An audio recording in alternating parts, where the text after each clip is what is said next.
Welcome, everyone, to the Sickos Committee podcast. This is our podcast for the evening of January 28th, 2024. January is almost over, and that feels really bizarre. It feels like it's been the longest month of all time and the shortest month of all time. How bizarre. How bizarre. Ooh, Jordan. What is this? Making you crazy. Making you crazy. What is this? Every time I look around. Every time I look around. Every time I look around. I don't know this Every song. time I look around. It's in my face.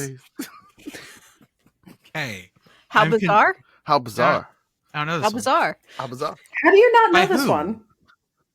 Really? OMC. Who is it by?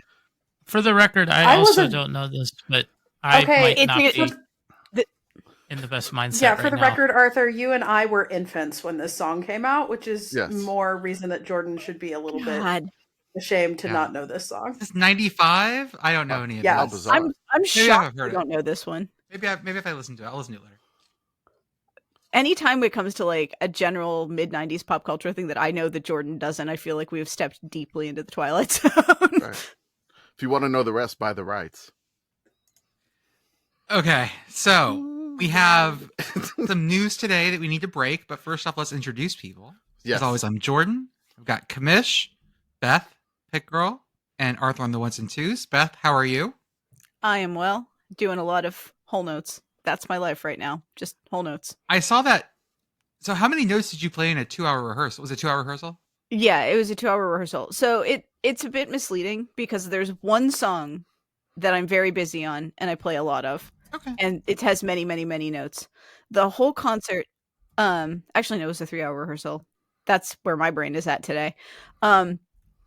There are of all of those, one song I play a ton of, and then in the entire rest of the concert, I have 87 measures of music, Okay. of which 60% of it are notes that I can see through. Lots of whole notes, lots of half notes.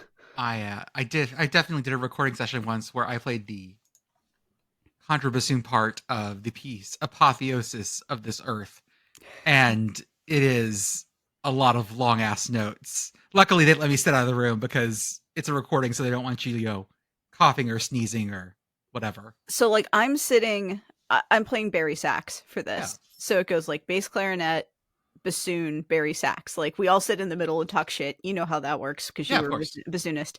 And this is one of those concerts where the bassoonist is super busy Oh yeah. and is making fun of me the entire way through this rehearsal. He's like, at one point I sat for an hour. Mhm. Just played no notes, just sat for an hour. And he looks over at me, he's like, you could have gotten like more sleep. Lots of things could have happened for you today. And I'm like, just for you. I'm swinging my whole notes for the next 60 bars. At one point, just to be a shit, I played everything a half step down and lipped it. I used to, when that would happen to someone next to me, I used to lean over and in the middle of like while playing during rehearsal, I would point at their rests and be like, oh, that's measure 5. Yeah, Like, at one point he took his vocal off and he's just like tapping my music while I'm playing. Oh, like follow the. I'm bounce surprised ball. you didn't fucking bend that vocal in half. So what happened was the next song was a Mendelssohn that I basically don't play in at all, Mhm. and I just turned over and started playing his stuff with him. Oh yeah. just transposing it obnoxiously. Oh, easily. Why not? Yeah.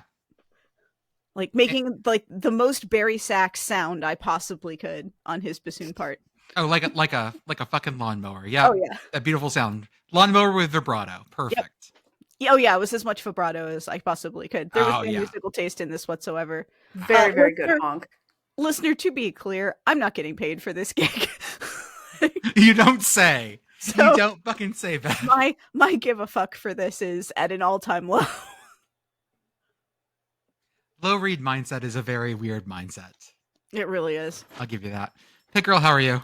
I'm good. Happy Sunday. Happy Sunday. How was your weekend? You good? It was all right. The weather's been kind of so. Commish, how are you, sir? Sore. I'll say that. Because you built the dresser. Yes, I did build a dresser. Did build a dresser for my 6.5-year-old, and yeah, Not fun at all. Very annoying. Was it IKEA? No. Okay, because IKEA instead of has the IKEA guy, not So- Pandas. right, Yes. so instead of having a little dude that's confused, it was a panda that was confused, and I wasn't sure if that was like a kid IKEA. I don't know. Definitely not IKEA. So I purchased this one from Wayfair. So that's just a little bit different. I purchased this from Wayfair, Okay. which I was like, okay, my 6.5-year-old had like, my wife bought him a really tall, like nearly 6 foot tall, like metal dresser, but all the drawers are like cloth. Okay. So it's like one of those cheap like metal frame thingies, but all the drawers are just cloth and they just slide in. It's not like it's a real dresser. Oh my god, And that would destroy that. So the kiddo's like, barely 4 foot tall. And of course we have the socks in the very tippy top, so he can never see what socks or underwear he's having to get.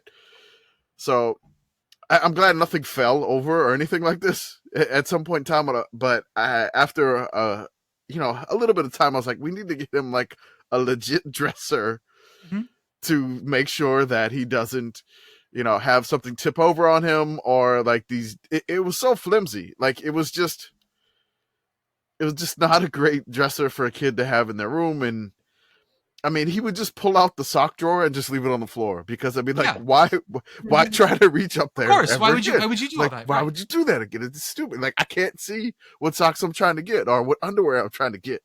He couldn't do anything like that, and we couldn't put anything on top of this thing because it was so not sturdy. Even if we had it like we tried to mount it to the wall, but his room. Commish, know that you need to mount these things to the wall to prevent tipping accidents. No, I tried to do that. The only problem is the bathroom's right behind me. Okay. So it's like the tub, and I'm trying to like get these little bolts to spread out, and they would just fall in. Gotcha. So I was just like, I have like 2 holes behind this area, which I will have to patch whenever we move out of this house. So I got this dresser. It's from Wayfair. In the beginning, it's Pandas telling me what to do, what not to do, the weird exclamation points. If you want to throw the Pandas in the chat, for the Discord. I've already done that. Already done that. I love them so much. So I'm doing this, and it gets to the point where it was like, hey, you need 2 people to do this step. And there was like 4 steps like this. You need 2 people to realign this thing, to do this, to make this, do that.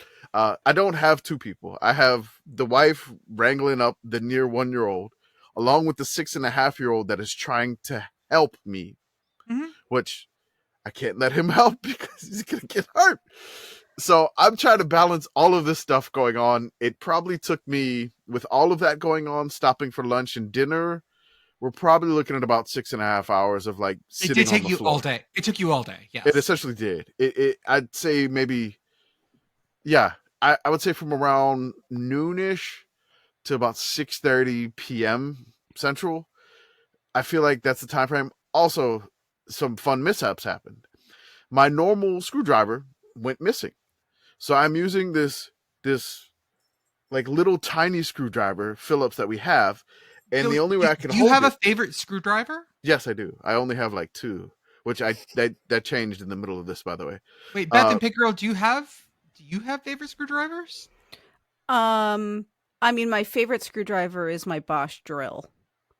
Yeah. No, but I also don't own that many tools because I live in an apartment. So I'm such a spiritual dad.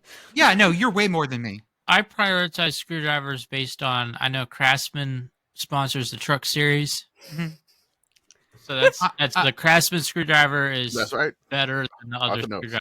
Commish, I need to push back on you that you didn't have another adult because the Catholic Church considers the age of reason to be 7. So if you take your 2 kiddos and just sort of mush them together, you have an adult. I will say that. Well, as we learned from Todd Cobb, like you can't put 2 things together in the same space; they can't touch each other. I will say that I do have a favorite Please show screwdriver. them that movie as a reason they can't touch each other ever and watch the chaos that ensues. No, thank you. But okay. I do have a favorite screwdriver. However, I'm not allowed to use it because it is my wife's, as are all the tools. So this is correct. Yeah, that's if it's correct. So back to the screwdriver going missing. Yeah, Can't sorry. find it. Okay. Like, whatever, can't find it. I'm using this little tiny backup screwdriver, and it's hurting my hand every time I screw. The instructions from the Pandas, they said, don't use a drill. And I'm like, okay, Pandas. They list the drill on there, but then like the next page, it's like, okay, don't use the drill here on these steps. And I was like, okay, then what's the point? Very, very frustrating. Very, very frustrating thing. Then I have like a drill itself, and I was like, fuck this. I'm just doing the drill for the rest of this. Yeah.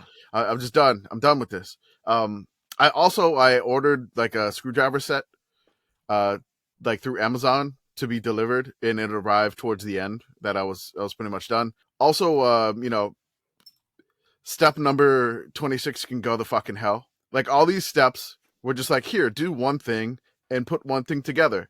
Step 26 says you need to do 20 things here. Yep. This was like that test you would get, and here's question 20. But here is like, 20A, 20B, 20C, 20D. My favorite. It's only a three question. It's only a 3 question. It's only a 3 question final quiz, motherfucker. Oh. 3 question final. Rob the rest of the horse. Exactly right. Yes. So I finally put this together. I'm totally beat, totally sore, just out of it. But the kiddo loves the dresser. It came out great. And it's got some pretty cool LEDs underneath it. So he has LED lights. Whoa. So I'll throw that in the chat for everybody. So they color Oh my switch. There's like God. an app with it. It's pretty awesome. So don't mind what was on the screen. And then you can see if you look in the screen itself, there's one of the former drawers that had like socks in it. So Okay, yeah, I see it. I see what you're talking about. Okay. So I got to get rid of that.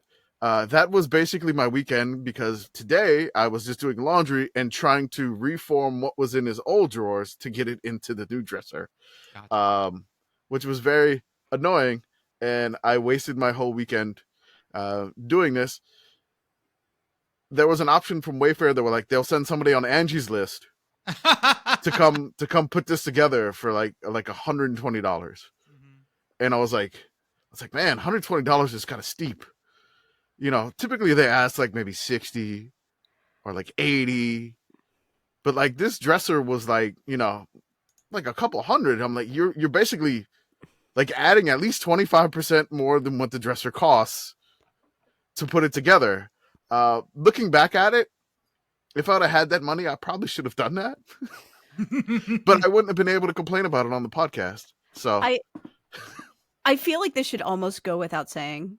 But for me, growing up and really even still, the Christmas for me is the day after Christmas, because that is when every member of my family brings everything they got that requires even the least bit of assembly, and I get to spend all day putting everything together. It is my favorite. I put together most of the furniture in this house. Just because like that is my relaxed chill out zone of just like, I'm just going to build furniture today. I have like 5 pieces of things to put together. It's going to be great. I'm going to have a good time. So this is a service I'm happy to offer you as long as you're in the greater Western Central Pennsylvania area or are willing to fly me to wherever you are. We'll have to pay for Beth shipping next time so she can put together the next piece of furniture we need. Just poke holes in the box. It's fine. Poke holes in the box. I have a question for you. Put her in a box with the panda. So and this is probably more to Jordan and Commish. Did you guys have the cardboard furniture in the 80s at all? Was that a thing you had?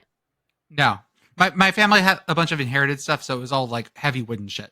Okay. All right. I'm going to need to see pictures of cardboard furniture. Yeah. So like what kind of cardboard are we talking? So it's got to be like sturdy, right? When I was a kid, the dressers that we had, and I have many siblings, the dressers that we had for years were cardboard.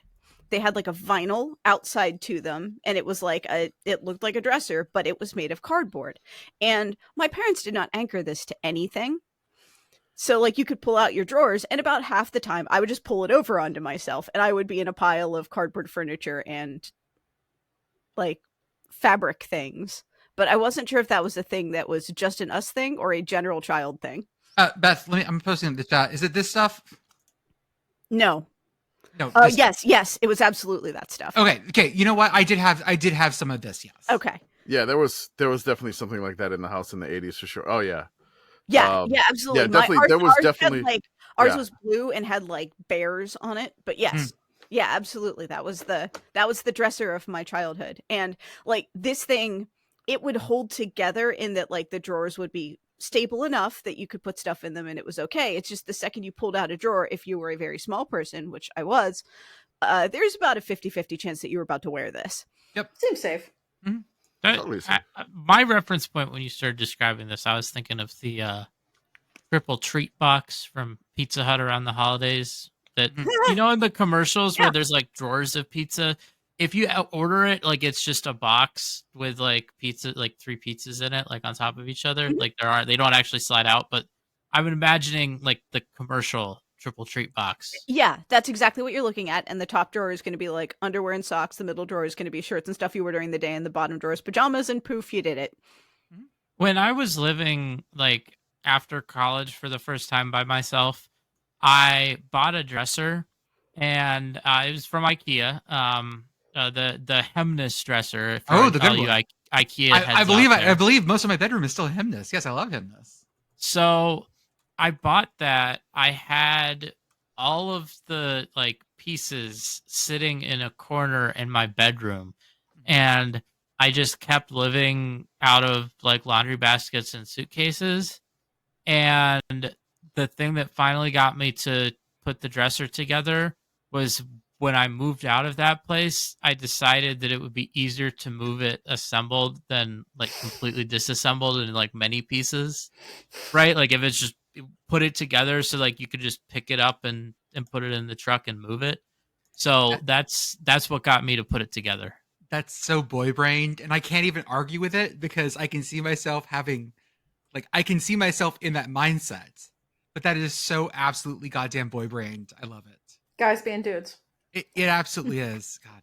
If I may derail the podcast briefly, because I forgot to mention something when you asked me how I was, Jordan. Yeah, sure. I am pleased to inform the listeners that Obnoxiously Pit Boyfriend and I once again attended Aughts Night at the local venue that does Aughts Night. Yes. And this time I had thematically appropriate headwear. I have a hat that is Perry the Platypus. There we go. And I wore the hat. It's a really good hat. That's a good hat. Want you all to know that. I had a good time. That's even a little past my odds. So the fact that that's retro just really hurts me. Oh yeah. The band does a cartoon medley in the middle of the show, and the singer noticed me and was pointing at me when they were singing the theme song. There we go. Commish, you know what show that is, Commish? You know that show at all? Perry the Platypus? Yes, I'm aware of it. Yes. Okay, just making sure. I don't think I've ever watched it, but I've had people when we tweet certain things, they reply with Perry the Platypus that I've had to look it up in the past, and I was like, okay, Perry. I'm like, all right, we got it. There's something else. The Perry the Pylon gets a lot of Perry the Platypus replies. Yep. Yes. And they want to put the Perry the Platypus hat on Perry the Pylon. Yes. So it would be like the Perry the Plat hat on the pylon.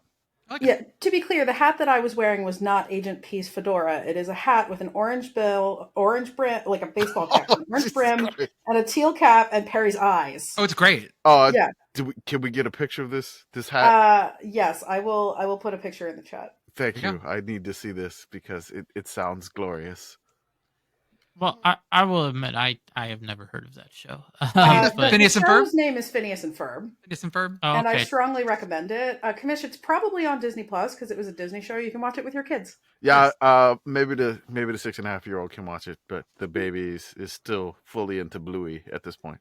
You know what? Who needs more than Bluey? I was just curious, like if I asked all of you, what do you think of as like aughts? Like not in terms of dates, but like in terms of like cultural touchstones. Like what do you come up with if I just say like what would you do if you had like an aughts night? An aughts night. Denim tuxedos and awful low-rise jeans and the skinny scarves that were everywhere. Just dressed like Hilary Duff in the Lizzie McGuire TV show. Yeah. That was like my Aeropostale decade. So it's a lot of those things for wear. Like that's also that's like prime college for me. So the problem is that like that's college, and then the latter half of the decade is when I stopped being in college, which is when you come completely unglued from whatever the zeitgeist is. Mhm. So like it is an abyss for me after college, where I'm just like, I don't know what anything is anymore. American Idiot, I think, is a very touchstone of the aughts, the Green Day album. I think also that you get things like there's certain certain songs, like I could definitely throw together a playlist of like dance music from the aughts. Also for dress wise, I would say polo shirts and boat shoes, but that may also speak to where I was. But like multiple polo shirts layered with all the collars popped. Yeah, of course. Also with my Madras my Madras shorts, and also things like I had a visor that I wore sideways sometimes. You know, things like that. Cargo shorts, lots of cargo shorts. My pants had so many pockets. Oxygen bars. Mm-hmm. On the extreme opposite side of what Jordan was just describing, emo and scene culture. That all rings important that, things. that rings like late 90s for me more than aughts, but I mean, the whole like the Fall Out Boy, Panic at the Disco, like all of that wave crested in 2007. So that was I was right. I was into pop punk right before the emo thing crested. Because I was a Blink 182 person when they came up through pop punk. Enema of the State was 2001, I believe, maybe 2000, maybe 99, can't remember which. 99, I think. And then, so, you know, crested through there. But yeah, the mid 2000s, I graduated college in 06, and like Beth said, I became unglued from pop culture for about 5 years. So anything between like 06 and 11, I blank space for me. Yep. Early Taylor Swift, I have no clue. For me, I'd probably try to dress like Nelly, but wind up looking like Fred Durst. Yep. Sorry. Man, Fred Durst. Is that guy still doing okay? He's fine. Okay. I saw Eminem tonight. He looks like he's doing okay. Yeah, Eminem's getting old. Yeah. We're all getting old. Remember when he was the most dangerous man in music, and now he's just like cranky dad? I love it. We all have that like trajectory. Remember when Ice-T was like yelling, or was it Ice-T or Ice Cube yelling "fuck the police"? Both of them, I believe. And now, like, wait, no. Which one was "fuck the police"? Well, Ice-T was Cop Killer, but Cop Killer. Sorry, and then yes, Ice Cube was "fuck the police." There. Police. Yeah. So you had those guys, and now Ice Cube is like making dad movies, and Ice-T was on SVU for like 80 years. I love that trajectory of like. Right. I am a dangerous person, and now I'm making like sled dogs. How old do you think Eminem is? He's in his 50s, like early 50s. He's at least 10 years older than I am. Beth, do you have a guess? Oh, I'm gonna go like 48 or 49. Okay. Anybody else care? No, I have no guesses. Jordan's right. He's 51. Yeah. Okay. Yeah. It makes sense. Yeah. He was super scary, and now he's just like he's Eminem. He's Marshall, the guy next door. I mean, I think he's got a beard with no gray hair. Yeah. My favorite variant of this though is Snoop Dogg and Martha Stewart's budding friendship. Yeah, it's great. It's great. Snoop Dogg and Martha, got together over jail stories. So there we go. Okay, so Arthur, you've been up for 24 hours. Or you were up for 24 hours. You probably took a nap and then did this. For the 24 hours of Rolex Daytona. Give me a quick summary of this. It's more than 24 hours. So I woke up at like 8 a.m. on Saturday. Okay. So then I was awake until the green flag flew, which a little after 1:40 p.m. And then I was up for the full 24 hours. So then the checkered flag flew at like 1:40 on Sunday, but then I had some stuff to take care of. I tried to take a nap from like 3 to 5 p.m. ish, but that wasn't really successful. I think I've just had too much caffeine to like take a nap. I got that. So I'm really hoping I'm able to like fall asleep after this. Okay. After we finish recording, I had one of the Panera lemonades. I had I had that on you had Saturday. the 300 milligram caffeine Calorie. Panera Lemonade? Well, so I mean, they they are calories. also like 300 That is calories, true. but that's not the point. no. Pro tip: Panera lemonades. The strawberry mint flavor has 10 fewer grams of sugar than the mango yuzu citrus flavor. So Important things. see, I'm being responsible and taking care of myself drinking that Panera lemonade. No, I had the Panera lemonade on Sunday, and then I had a Red Bull this morning. So I don't usually consume caffeine. I don't do it daily. I'll have it like once in a while when I need like a boost. Mhm. And so that's a lot of boost for me. It's I don't know. I feel awake though. Like I feel more awake now than I do a lot of times Okay. when we record this, because we record this at starting at 10 p.m. Eastern.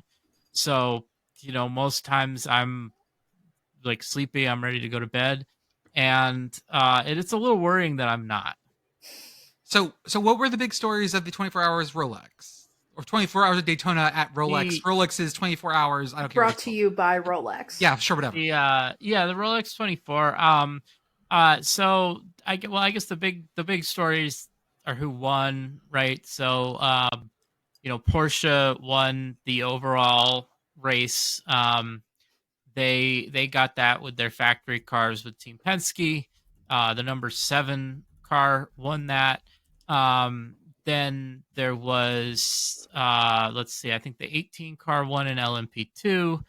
The 62 Ferrari won in GTD Pro. So there's a Ferrari winning a race, which savor that. Sure. Hey, And they did it. The clerk just and signed then it an was extension too, I think. Yeah, he did. Yeah, maybe he's got to get in one of these cars so he has a shot. Because the Ferrari 962, the new, it's not new this year, it was new last year, but it's a really competitive car. And then in the regular GTD category, it was a Mercedes that won. But yeah, I mean, 24 hours, so like all sorts of stuff happens. You have lots of contenders that they have problems, right? Like you got these races where you have like the best of the best, these pro drivers driving, expensive, high tech, cars built by major car companies, and like they're racing on the same track as like doctors and like dentists and car dealers and Oligarchs and whatever. Yeah, sure. Yes, and a member of the Habsburg family, I believe. The current heir to the non-existent throne, in fact. Okay, well, you say non-existent, but once we bring the Habsburg line back, we're gonna do like Mexico and decide that we just want a Habsburg. I don't care who it is. We'll just grab one. I have a friend who's a Habsburg. He's awesome. Do you want him? No, I do have some Polish royalty in my family. I got to be careful about which side I get next to. I was just gonna say, like, I feel like putting a Habsburg on the throne for no reason went pretty well for Mexico. So. It did. He lasted a couple years before they killed him.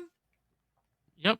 He was a lesser one though. It was Maximilian. He was a lesser Habsburg. He wasn't one of the real ones. Like an auxiliary Habsburg. Yeah, like they've got plenty. Okay, they realize at some point that you always have to have a Habsburg. Right. So when we found Shreveport, Pennsylvania, we'll have part of it that's a monarchy, like I don't know, part of the dog park or something, and we'll put a Habsburg on the throne. Can we name a dog Habsburg? I see no reason why not. Loser, we're creating an even smaller principality than Sealand. Exactly. Okay. Is this Karl von Habsburg? What? No, the guy that got the Habsburg in the race. No, is that the same guy from What's name? Happening Now? No, this is Ferdinand Habsburg. Okay. Yeah, it's Ferdinand Habsburg. But let me pull. Oh no, give the whole thing. Give the whole thing. Yes. Yeah, well, I gotta pull it up. I sadly do not have the full name memorized. Can I talk about this map that they threw up there first? Yeah, go for it. All right. So the 24 hours of Daytona, Rolex, whatever. I'm saying it wrong. Thank you, Jordan. I appreciate it. So they put up a map. Like I remember on the previous podcast that I said it would basically like be driving from Seattle to Piscataway So they decided to start a map, which it started at Daytona International Speedway, and then it wound up in Fresno, California, to match essentially about how long they would have to drive. This path This is wild. absolutely insane. Fucking wild. It is just. It doesn't make any sense. It makes no sense to do this because the move that they make in Texas, I don't even know what they were doing. Like you could have went a different way, but I have no idea why they wanted to do this. I know. I love it. Big Z. We're juking. What's happening is like you're juking around Texarkana, which I appreciate. There's a big Z in Texas for Zorro, but really. I have just no idea. Fucking draw this line elsewhere. Oh my! Okay. I have no idea why they did it. So they started in Daytona, then they go, basically up. I think 95's on the coast, right? Sure. So 95's on the coast. Yes. Then they hit 10 through Mobile. 10. There's the 8-hour mark, and Cajun Killer said in the chat right now.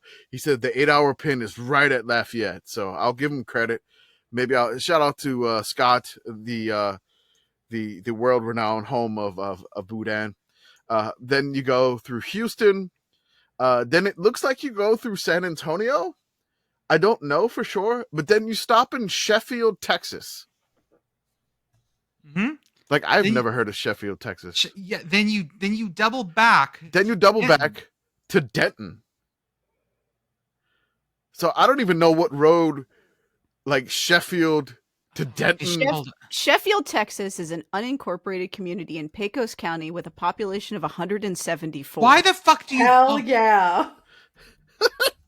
This map is insane.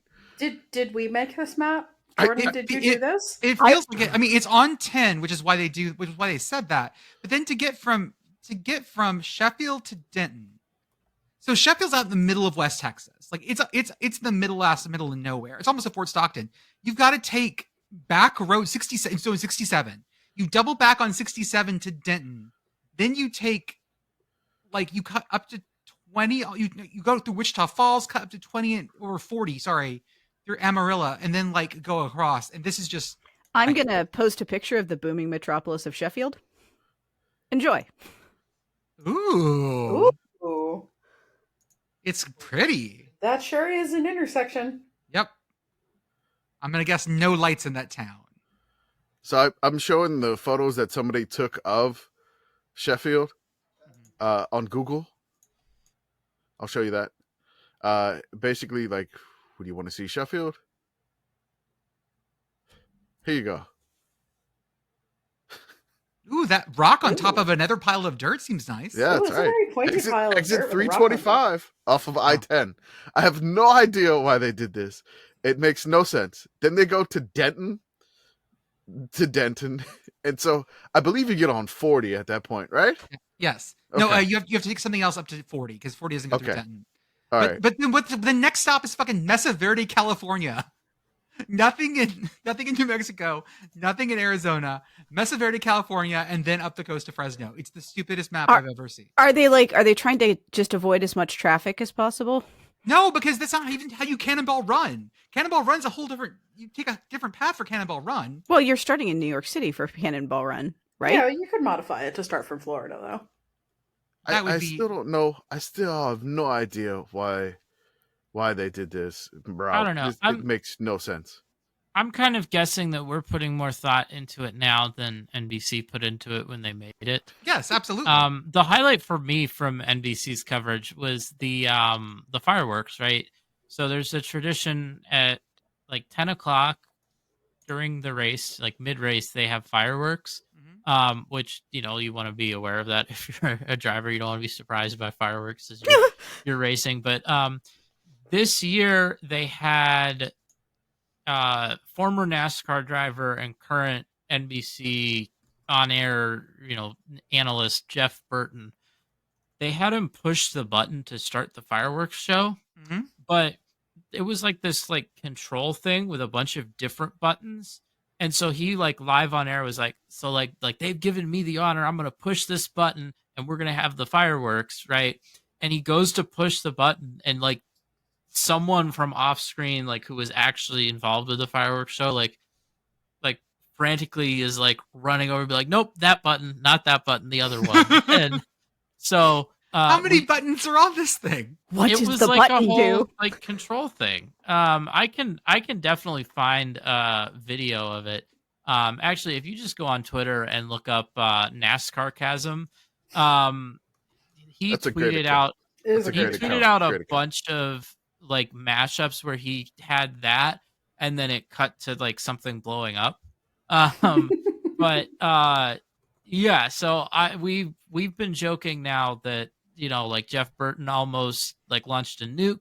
Jeff Burton almost, you know, all sorts of things that he could have done pushing the wrong button. But fortunately, he pushed the right button and we got fireworks. Do you have the full name of that Habsburg, by the way? I do. Go It's for it. Ferdinand Zvonimir Maria Balthus Keith Michael Otto Antal Bonham Leonard von Habsburg Lothringen. Now, he has to have the lapse name Habsburg Lothringen in Austria because they have abolished the monarchy. Right. But technically, he would not be known as that. That's his government name until the family takes over. How many names? How many was that? I mean- was it 10? Too many. Royals Okay. always have a dumb number Okay. of names. Can we talk about- European can we talk about- royals. Not Yeah. everybody does this. But there's Keith in there. Can we talk about Keith being in there? Well, yeah, Yeah, they that's named him weird. after Toby Keith. That was his godfather. I would just call him Keith no matter what. Hey, Keith. No, I'm Ferdinand, Imperial, heir to the Imperial throne. Okay, Keith. Do you feel Yeah, better I do about- love the idea of like snooty Imperial Keith. I can't decide if I would rather have it be Keith or I'd rather have it be one of these like aggressively 2010, 2020 names where it's like you just get a Braden in the middle of there. Oh yeah, Braden the First. You know, Now I'm Braden imagining the Conqueror. I'm imagining a monarch that's just like all those names, but it's just like Aiden, Braden, Jaden, Caden, etc. By All the way, hail King Caden the First. he is informally styled as His Imperial and Royal Highness and titled as a Prince Imperial and Archduke of Russia, Prince of Hungary, Croatia, and Bohemia. We should ask Croatia what they feel about this. Tangentially and jumping back, listeners, I just want to take 1 second to encourage all of you to go Google Jeff Burton talking and then go Google his brother Ward Burton talking Oh God, and marvel at the difference between their accents, even though they grew up in the same house. dude, Ward Burton's accent is the best. It is the best. Ward Burton is a character on King of the Hill, by the way. No, he should be, but it's amazing. Arthur, will you tell us about? Was there a car that just kept blowing up and causing cautions? I believe. Yeah. Well, okay. So I'm trying to figure out what's like the most charitable way to talk about this car because, like, I mean, It's a great start, Arthur. Yeah. well, okay, like when you think about it, right? There are a lot of people that went to Daytona this weekend and ended up having a bad day, because Sure. you go in and you have done so much work and like one mistake, one incident, and like it's all gone, right? Mhm. But this car is the number 33 LMP2 car for Sean Creech Motorsports. And this car was notable because it was the only Ligier chassis in the field. Everyone else was running the Orica chassis. And basically the reason is that the Orica chassis is better, more competitive. So the reason I'm trying to be charitable here, but like basically the reason they were running the Ligier chassis is they got it cheap. So, this is a team that probably doesn't have maybe the resources or the funding to field a really competitive car. Okay. And that was evident, when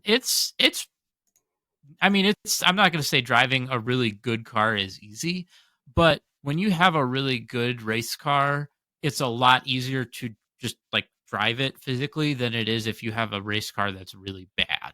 Yeah, that makes And sense. so like this car, it had a number of problems. Initially, it was like it spun out a lot. And they had their bronze driver in the car then, who was, I believe, a 61-year-old doctor, Sure. who was driving, and he had a number of spins that a couple of them brought out yellows. And then later on in the night, it had problems where it just like kind of died on track, and then they had to, throw the yellow, retrieve it. In these endurance races, you can basically fix anything. I mean, there are certain things that are so terminal. It's like, well, we can't fix it because like we could be working until tomorrow and it won't be fixed. But like, there's a lot of things you can fix. So, like it'll die on track. They bring it back to the pits, to the garage. They try to fix it, get it running again. And when they got it running again, like it would run some more, but it just kind of kept having problems all night. So it was sort of by far the most cautions attributed to one car was that number 33 car. There we go. Well, as we're going on to other news, hey Beth, guess what? What? Iowa has an offensive coordinator. Really? They do. You're not lying to me. I'm not lying to This you. really happened. It really happened. Is it Kirk Ferentz? It's not Kirk Ferentz, and it's Ooh. not Brian Barents either. It's not Brian with a Y. Ferentz? It's not. It is, drum roll please, grrr, Western Michigan's head coach who got fired last year. Yay! His name is Tim Lester, best known that he's had some coaching gigs, but he was the first head quarterback. He was the starting quarterback for the Chicago Enforcers of the original XFL for 4 games while working part-time as a math teacher. He was then benched. Did Chicago win those first 4 games? Don't ask. Did they turn around when he got benched? Don't ask that either. So he did that. He also played for the Nashville Cats, the Carolina Cobras, and the Memphis Explorers with an Hey. The Nashville Cats, right? Yeah. Spell it. Kats. All right. That's much better. It's the most 90s thing I've yeah. ever heard. So I assumed that the mascots for this were both of the SWAT cats. So I really wish it was like the Nashville Mad Cats. After those, like, check the chat, and like the you'll see the most controllers? the 90s things generic ever. controllers that you would have to buy because the other ones were too damn expensive. Beth, describe that logo for me, please, for the Nashville Cats. Holy shit. So what if the Fonz also worked at Showbiz Pizza on weekends cosplaying as a cat? Yep. This is Truman the Tiger's like cousin who thinks that he's cool. Wow. The greaser hair does it for me so much. Yeah, the greaser hair combined with the obvious leather jacket and white t-shirt. Mm-hmm. This guy smokes like Lucky Strikes. He smokes. Hey, we're the cats here. And also, I need to show you the Memphis Explorers logo because it is also amazing. That's the Carolina Cobras. That's the kind of Cobras, and the Memphis Explorers. Oh God! Oh my God! Is the most like conquistador-ass conquistador I've ever seen. Yeah, I mean, you could call them explorers, I guess, if you wanted. That's one of the words you could use. But they're the Explorers, and there's no E in that name. Nope. It's Explorers just an X. Well, there's an E later. Later, yes. Not at the beginning. Is that the same font that they used for the Excalibur casino in Vegas? Because I would say medieval times, but yeah, I think so too. Yeah, this has very medieval times energy. So he does that. Then he's also was head coach at St. Joseph's in D3 for 1 year. He ends up going to Western Michigan to be quarterback coach. He played at Western Michigan. He ends up doing some time, like he's a fucking criminal. We're kind of preparing him. He was at Elmhurst College, which is a D3 school. Okay. His best season was 10-2, but he had 10 of those wins vacated. Not for necessarily anything that he did. I think until they found out afterwards that some of his players were being paid, which in D3 at like getting scholarships at all is not a thing. Oh. But he did take them to the playoffs, and on the back of that, he became Syracuse's quarterback coach in 2013. Was at Syracuse for a bit. Was Purdue's quarterback coach in 2016, and then was Western Michigan's head coach from 2017 to 2022. Then spent a year being the senior analyst at Green Bay, and now is Iowa's OC. You know what that time frame of Western Michigan head coachitude means? What? He is responsible for their upset over 2021 Pitt, Yes. which is, I have seen many bad football games and many Pitt football games that make me angry. That one still makes me the angriest. I'm enjoying like the power of the Scott Schaefer coaching tree. Mhm. I got it. Hold on. He was the quarterback's coach in Purdue in 2016. Yeah. And then he parlayed that into the Western Michigan head coaching job, right? After PJ, I think he was the guy after PJ Fleck, I believe. Okay. Yes, that So- timeline lines up, I think. Okay. I think that's the case, right? Yeah. Give me a guess at Purdue's record in 2016. Oh, you could have said any number. 7-5. Was that a good Purdue year? No. No. I remember that year. I don't know why I remember that year, but I do remember that year. Okay. Is that Daryl Hazel? What was their record? Kinda. I say 7-5. Okay. 3-9. 4-8. Beth nailed it. 3-9. Oh, and he parlayed that into the And that was a Daryl Hazel year. Yes. oh god. Partially. Yeah, well, yeah. True. Yeah, that was half of it belonged to Daryl Hazel. Yeah, Or Daryl so. Hazel was let go after the 6 games. Gerard Parker took over. The offensive coordinator on that team was Terry Malone. He is currently with the Bowling Green Falcons right now. Yeah. The defensive coordinator was Ross Ells, who is currently special teams and linebackers coach for Michigan State, I believe. Cradle of coaches. At 3-9, Purdue, the co-defensive coordinator, Marcus Freeman, head coach of the University of Notre Dame. Interesting. Interesting there. I was briefly dating a long-suffering Purdue fan at the time, which is the only reason I know Purdue that year. Jeez. Man, that must have been an interesting year. It was. So I wanted to find out like who were the quarterbacks that he was the quarterback coach of Purdue in 2016. So I'll still. Oh my God, let's find this out. So he was under Scott Schaefer at Syracuse. His quarterbacks were, let's see. Can I 2013 Syracuse football quarterback is just such a curse. Oh God. Yeah, So I no, got I've also looked this up as we were talking. You're about to get there's brain one, dysentery. There's one name that jumps out to me as like, oh, that guy was good. I remember that guy. So he coached the freshman year for Eric Dungy at Syracuse. He was the offensive coordinator, quarterback coach. So he was the on Purdue that year. It was sophomore David Blow. I'm sorry. David Blah. Okay, blah. No, it's David Blau, probably. Blau. Oh, It's no. Blau. Blah. I'm just It's playing Blah. around. Blah. It's Blau like Blau Plum.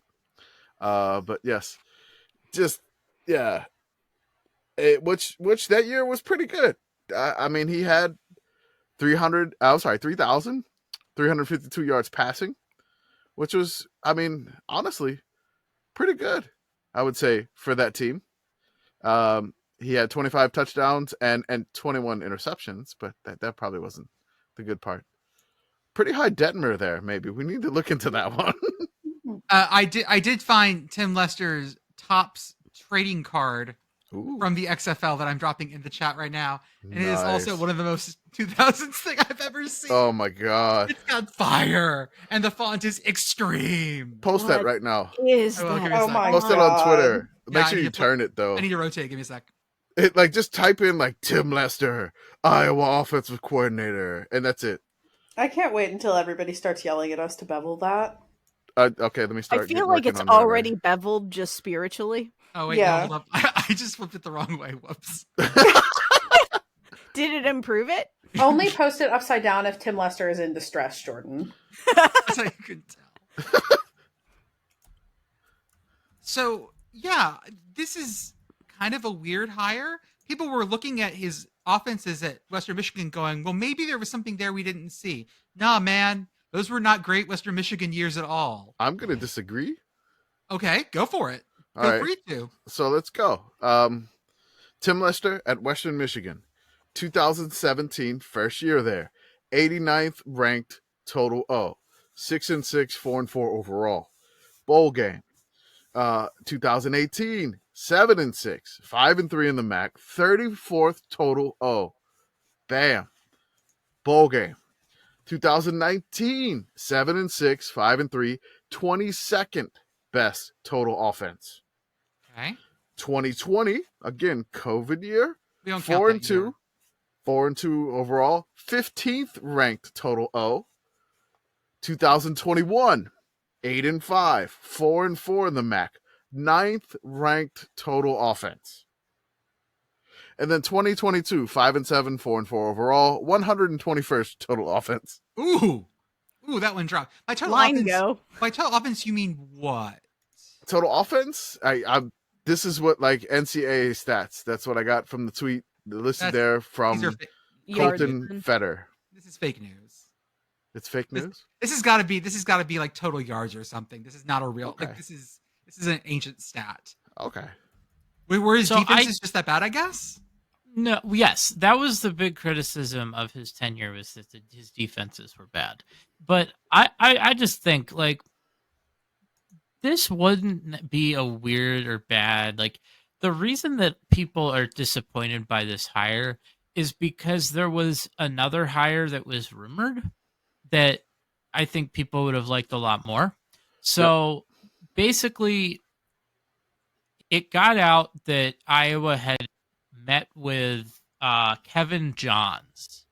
Kevin Johns actually was Tim Lester's offensive coordinator at Western Michigan for a season. There you go. But Kevin Johns most recently was the offensive coordinator and quarterback coach at Duke, where they had some actual success with a quarterback and and a successful team.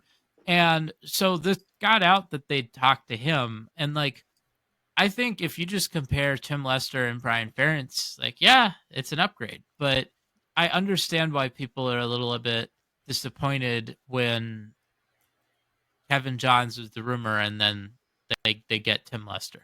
And it took them well over 3 months to do any of this also. For this, it isn't like, oh, we were playing the long game. We had all these people, all these things we were working. Nah, man, you just got a guy. The national championship winning team had their coach leave for the NFL and replaced him within a week. This should not be difficult. Within days. Like 3 days, I think. It was, yeah. Shout out to Sharon Moore, by the way. Well-deserved promotion. Oh, well fucking deserved. Also younger than me, which makes me want to walk into the sea. Once again, we're back at the awakening, and I just want to walk into the fucking water. Yeah, those stats that I just rattled off, I don't know what the hell they came from. Okay. I'm looking at NCAA, and it has Western Michigan in 2017 as the 19th total offense. Yes. 481.2 yards per game. It might have been scoring. It might have been like again. These are all. It doesn't say what it was. At 2017, like Tim Lester was the head coach. Kevin Johns was the offensive coordinator. I don't know. I'm trying to like. How do I say this? I feel like Kevin Johns is like the Fred Claus to St. John's. Sure. Like if there was a St. John's and then like his brother is like Kevin Johns. So Iowa, congrats! You Does have Kevin an Johns offensive have a coordinator. basketball team? Not yet. I don't know. Or is it like the Blue Storm instead of the Red Storm? Something like that. Or maybe I'm just thinking of Kevin James. Kevin James. Okay, that makes sense. We're always thinking of Kevin. And once James. again, we're back to we have to into watch the Paul fucking Blart. Saints movie. Well, no, let's watch the fucking Saints Oh. movie. But I don't want to. The You only watched time Time Cop. I will promise you, I will watch the Saints movie when the Falcons win the Super Bowl. Well, okay, We're never. safe for another year. Safe for the fucking foreseeable future. So I will, if the Falcons win the Super Bowl, I will definitely watch that one. So, Is that something that's under threat this year? oh no. Okay, just making sure. That seems like a lifetime bet. Okay. Okay, so then we've got another bit of news that I want to talk about. That's FCS drama. I don't know if you guys saw this, but y'all, University of North Dakota has been having a bad, no good week. Y'all know the University of North Dakota. You ever heard of them? Heard of them? Yeah. You heard of them? Yeah. They got a dome. They have a dome in Grand Forks, and they're a pretty good team, and they've been on the up and up in the Missouri Valley, and things have been good for them. And here's what happens. So we know that North Dakota State's head coach gets poached by SC. This happens a couple weeks ago. On January 8th, get your timeline in your head here. January 8th, North Dakota State's OC, Tyler Roll, was elevated to associate head coach. So they brought in a new guy for head coach, but they elevated their OC to associate head coach. Okay.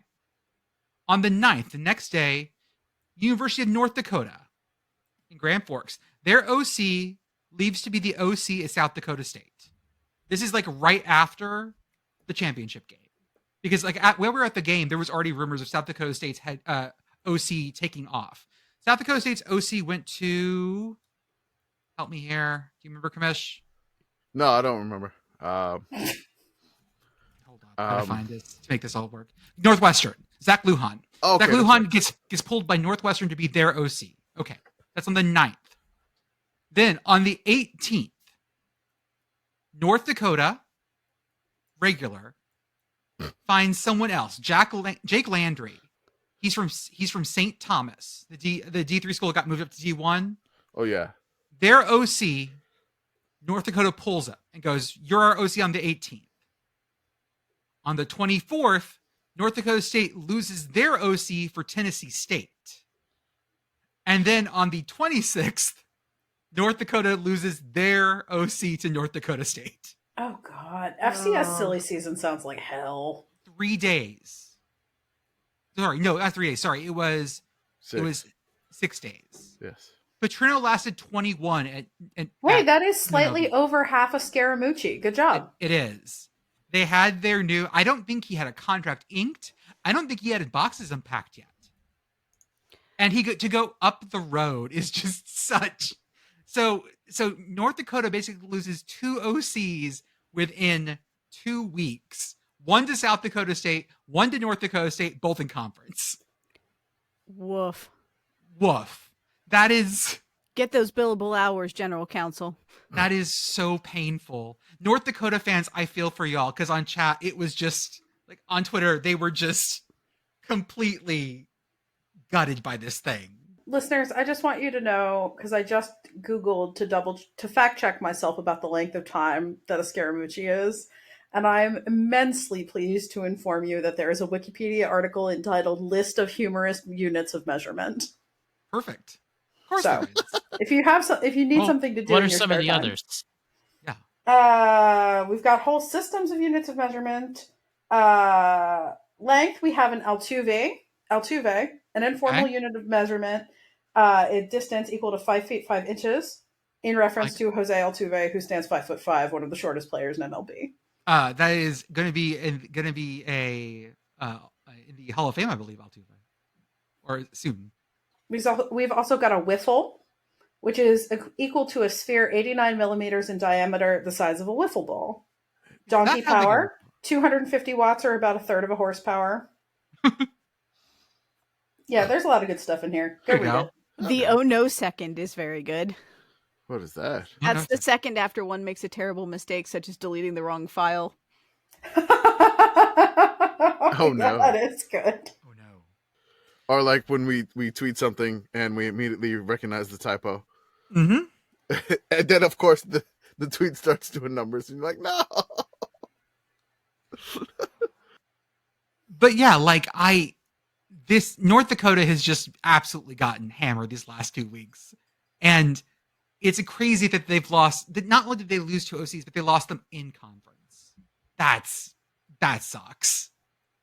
And to have one for 6 days, oh God, yeah, y'all, I feel for you, North Dakota, for you, North Dakota. So we need to keep track of the Wheaton, because the Wheaton is the measurement of Twitter followers. Mm-hmm.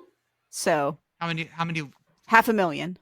Oh, psh, we're not even a full Wheaton yet. We'll never make it to that point. No, just wait. There are subdivisions of Wheatons, though. You can have a Millie Wheaton, for example. You can also have a Neil Gaiman, a John Hodgman, a Jonathan Colton, or a Felicia Day. Are we past? We can't be past Felicia Day.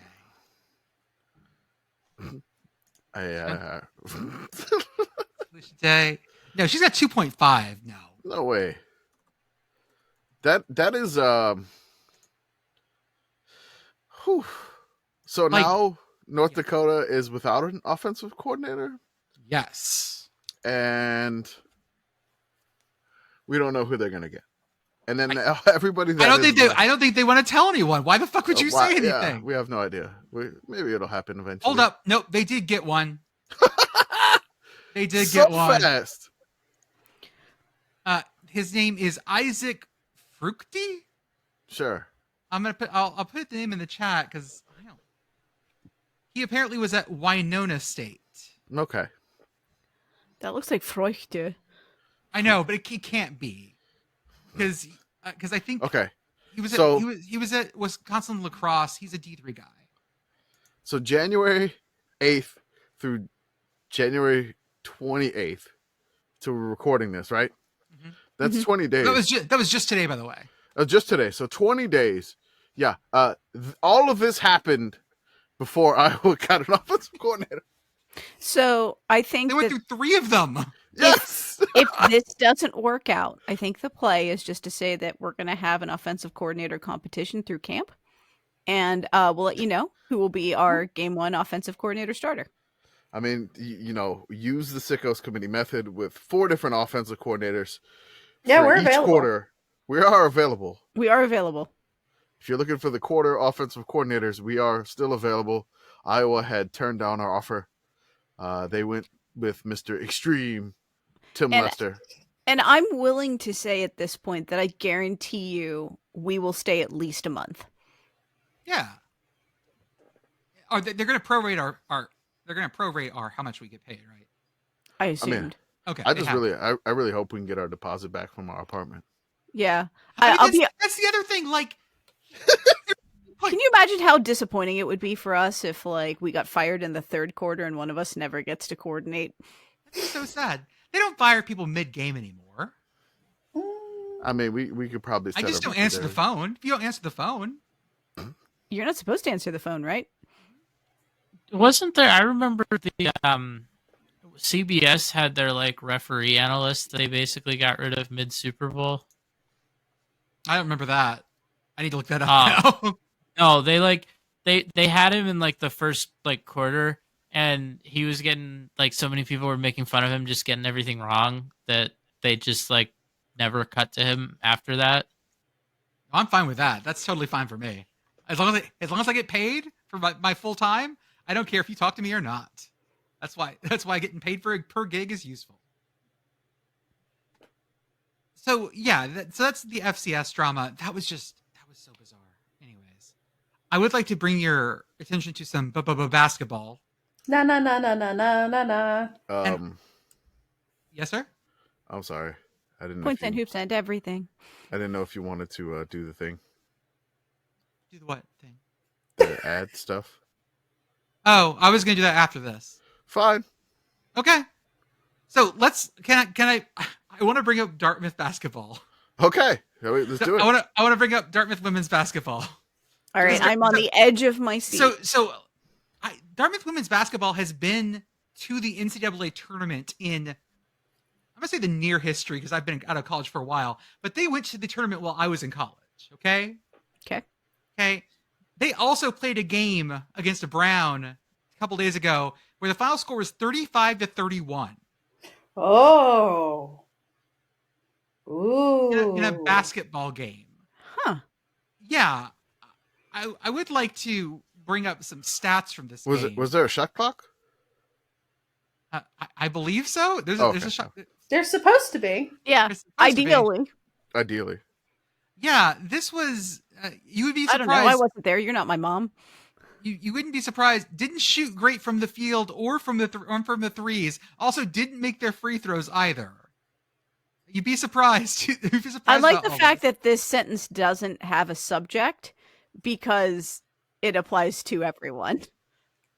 Oh yeah, no, don't need to. There doesn't need to be a subject because it was just bad. I will give you guys the box score. Let me pull it up real fast. Dartmouth did lose, but Brown only had one quarter where they scored double digits. Oh boy. I dropped that right there. First quarter, Dartmouth 5, Brown 10. Second quarter, Dartmouth 4, Brown 8. It was a rough one. Third quarter, Dartmouth 12, Brown 9. Fourth quarter, Dartmouth 10, Brown 8. Jesus, they couldn't throw it in the ocean. This is performance art. This is amazing. Yeah. I will also show you guys, this is Dartmouth's shooting percentage. They did in the first quarter, Dartmouth did shoot 15%, 2 for 13, which you're definitely going to want higher than that. And then Brown shot slightly better. Brown, however, Brown's fourth quarter, they only shot 1 for 12. They're going to want to do better than that, y'all. Yeah.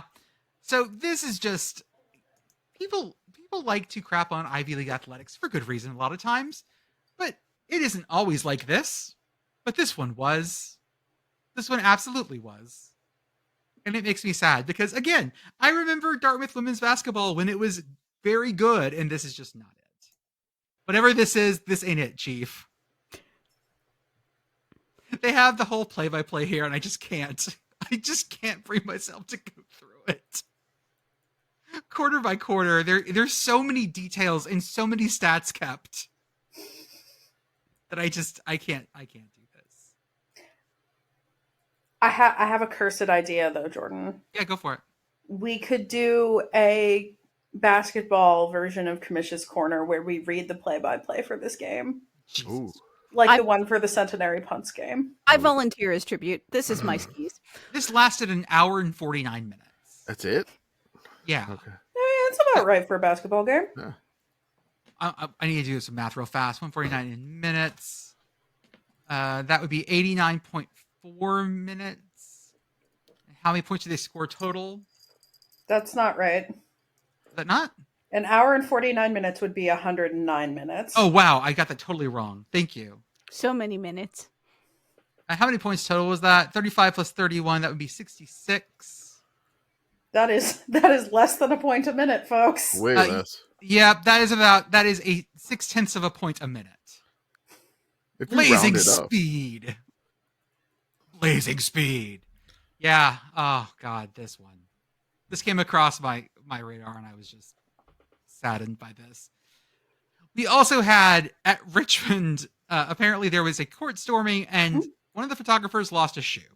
Yeah, I believe they upset Dayton. Ugh. My dad's upset. There you go. But The yeah, Flyers. and someone lost a shoe. You know, The these things 16th happen. ranked Flyers went down. These things happen. Oh, he lost a Hoka? Mhm. What is Oh my God, those are very expensive. They're They expensive and very lightweight running shoes. What? Okay, so I've never Are stormed they a lightweight? basketball. They have the big, like, chunky sole. They're supposed to be super lightweight. Oh. Yeah. So I am not a runner, as you They- will all be so- deeply unsurprised to learn.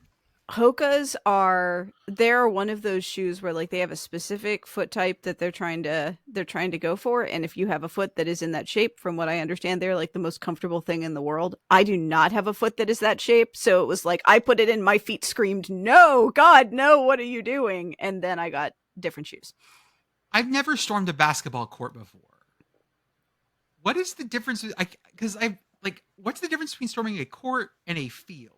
I feel The court's a lot smaller. Okay, I got that. Yeah. It And also there's feels not like walls or shrubs or hedges in between you. And you just walk onto it, I guess.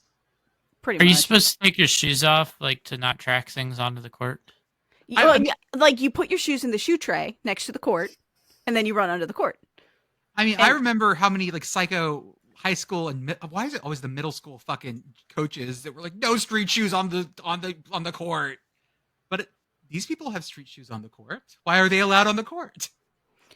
Allowed is Doing such some an heavy interesting lifting. concept.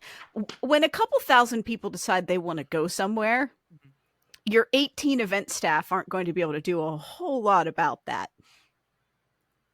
I was reading the guidebook for the World Cup, like how to have a World Cup, and the number of people you need to stand there in your little green vest to make sure that no one jumps on the field, that number is so goddamn large.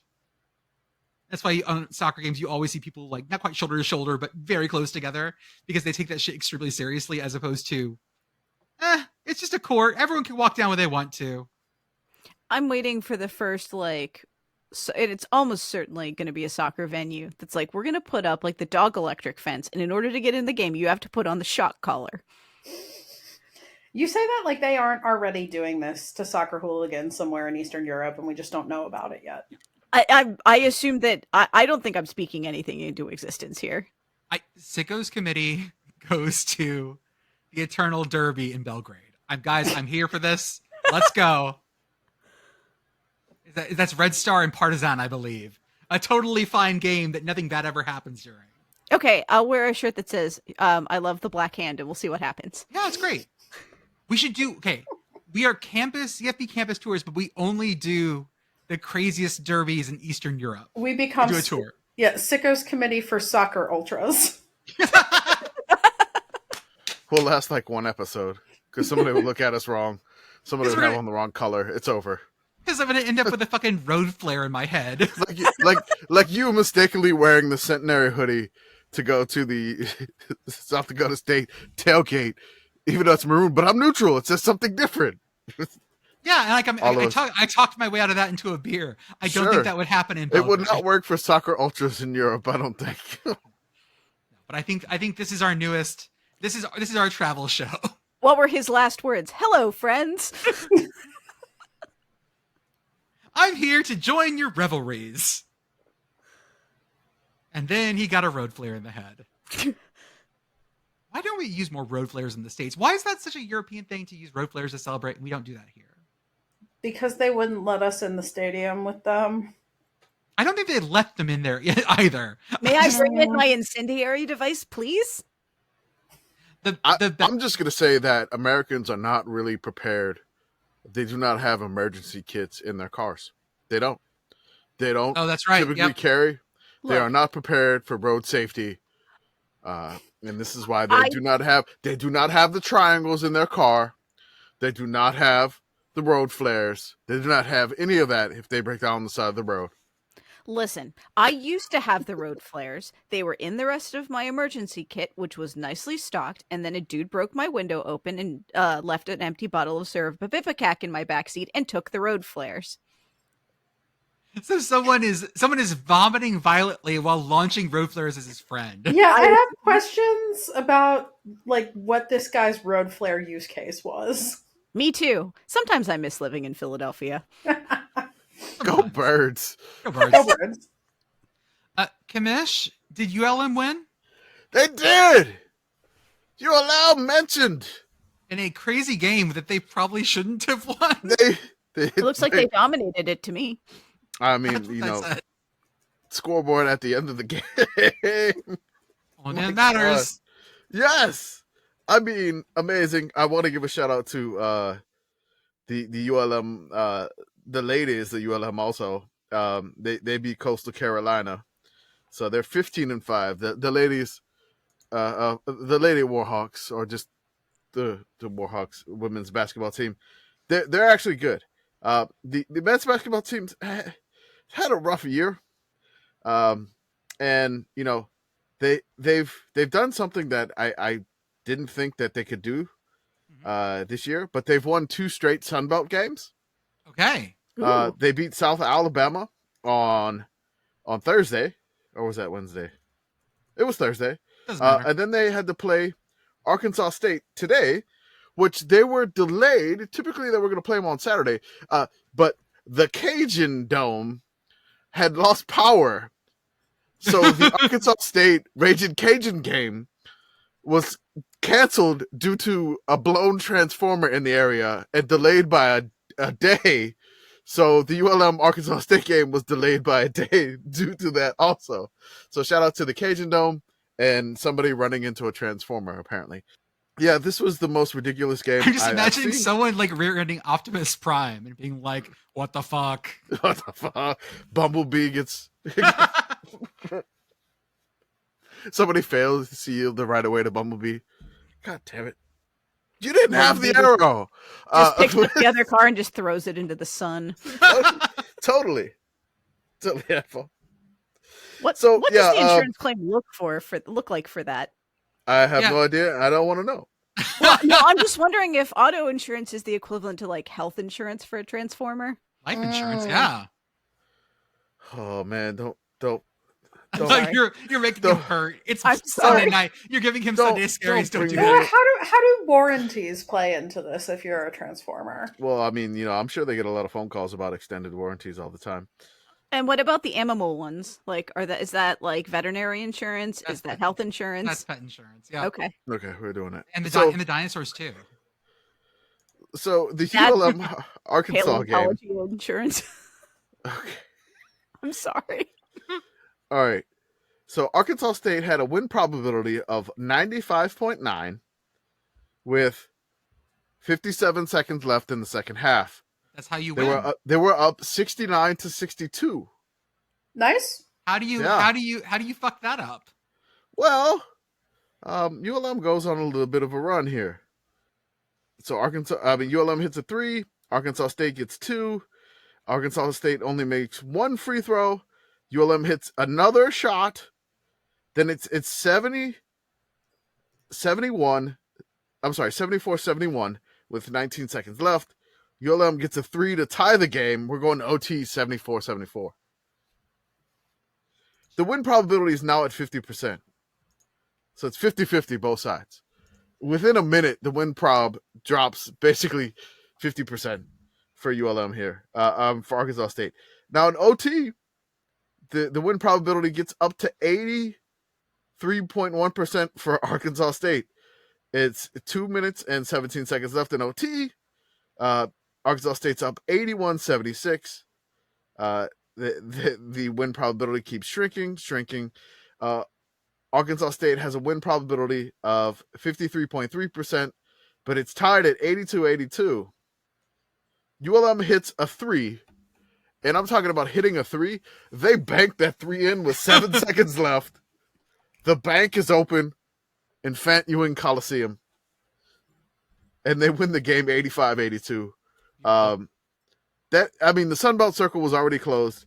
Now ULM has gone from the basement of the Sunbelt Conference to sitting squarely in 5th from last in the Sunbelt. Ooh, the sub-basement. Up to the second floor. Yeah, they've moved up a little bit there. Texas State and ODU we talked about previously. They are now 1-8. ULM is now 3-6 in the Sunbelt. So ULM mentioned. ULM's in they're on the landing of the split entry house that is the Sunbelt. That's right. There. Ooh, the landing feels a little rough. They're on the stair. They're coming up the stairs from the basement. Okay. They had to they almost dropped the laundry basket and they had to stop and make sure that they didn't rustle the socks too much. Yep, exactly. Okay. Okay, let's talk about some things we have going on. As always, our Discord for $5 a month. You can come join us and chat with us in our Discord through our Patreon. You also get access to Commish's Corner, get access to some special articles we're writing, and a bunch of other stuff that's fun. So you should do that. It's $5 a month. You'd be wasting that money anyways. You might as well give it to us. Then we have our Sickos Committee merch store. As soon as I get Commish the 2 things, we're going to have some safety alert stickers. And Beth got the first print of some Sickos is Ladies stickers that we're also going to have up on the store because we know Sickos is Ladies as well. I really want to say that in the ladies' man voice. Not just I just do anytime somebody says ladies, Sickos is ladies too. Yeah. We definitely we're a lot of cishet white men, but every once in a while we have people who are not cishet white guys. Hey Jordan, you want a fifth sandwich? I hate you so much. We have a YouTube that we're actually going to do things with. We might have YouTube Shorts soon. Yeah. We also have our Instagram where we might have videos soon. We have a Substack.